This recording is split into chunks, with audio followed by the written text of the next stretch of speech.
భోగాపురంలో airport under కన్స్ట్రక్షన్లో ఉంది. అదే సందర్భంలో కర్నూలు జిల్లాకి సంబంధించినటువంటిది ఎయిర్పోర్ట్ని అందుబాటులోకి తీసుకొస్తున్నారు. ఇవి కాకుండా 3 కొత్త ఎయిర్పోర్ట్లు దగదర్తి కావచ్చు, లేకపోతే ఇంకా మిగతా 2 ప్రాంతాలకు సంబంధించి ఆల్రెడీ చంద్రబాబు గారు ప్రయత్నిస్తున్నారు. అట్లాగే కేంద్ర పౌర విమానయాన శాఖ మంత్రిగా ఉన్నటువంటి రామ్మోహన్ నాయుడు సీరియస్గా ఎఫర్ట్ పెడుతుంటే, నేషనల్ మీడియా మాత్రం 1 కాదు 2 కాదు ఏకంగా 7, ఇది ఇండియా టెక్ అండ్ ఇన్ఫ్రా వాళ్ళు ఇస్తున్నటువంటి సమాచారం ఏంటంటే ఏకంగా 7 ఎయిర్పోర్ట్లు ఆంధ్రప్రదేశ్లో రాబోతున్నాయి అన్నటువంటిది. The union civil aviation ministry has agreed to explore feasibility of setting up 7 new airports in Andhra Pradesh. అది 7 ఎయిర్పోర్ట్లకు సంబంధించినటువంటి ఫీజిబిలిటీ చెక్ కోసం.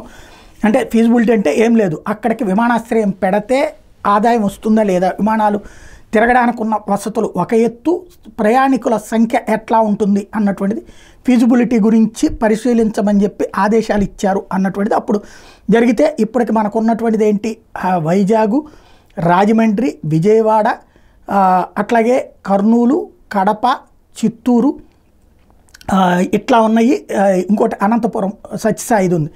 అయితే ఇప్పుడు ఇవి కాకుండా, అంటే సత్యసాయిది వచ్చేటప్పుడు రెగ్యులర్గా రావట్లేదు, ఇవి 7 కాకుండా ఇంకొక 7 ఎయిర్పోర్ట్లు వచ్చేటటువంటి అవకాశం ఉంది.